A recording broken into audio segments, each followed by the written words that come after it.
Okay, I am not going to try to film this while I'm doing it or take pictures off and on, because I'm to the part where I'm getting ready to remove the gas line, and I'm clumsy, and if I get it off there, I'm going to have gas all over probably. But after watching Chickanic, her tutorial on the carburetor and the jet, the main jet that's in there, the plastic piece, I feel confident that I'm going to be able to do this.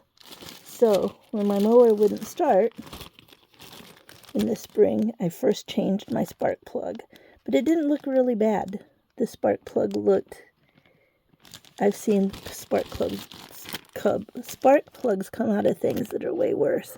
It is a little like burnt, yucky looking, but that's the top part's not all corroded away.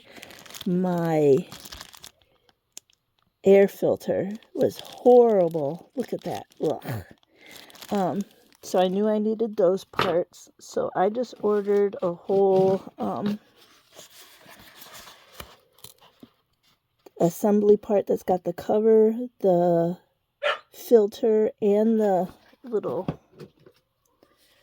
push plug, because I don't know how long until that's going to wear out. The primer starter or whatever. And so I just ordered that whole assembly, and then ordered 2 of the jets.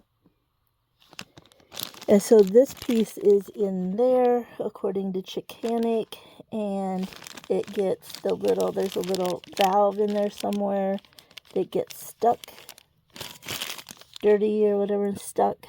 And so my next thing is to remove the gas thing, bring out the carburetor, unscrew the carburetor apart, and then replace this. So let's see how that goes.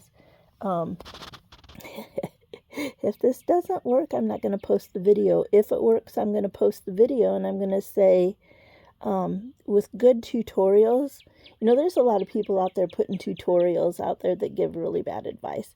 But with a good tutorial, we can do things like this. And so far it's been remove the cover, this cover, and then remove 4 bolts, little bolts so far. And then I'll have 4 more bolts to remove in there and putting the carburetor in and out. So should be something I can do as long as I get the gas line off okay. So we'll see. But I'd like to encourage people to build their skills and learn how to do this. Of course, you won't hear me say that if this fails and I don't get this lawnmower fixed. So we'll see how it goes.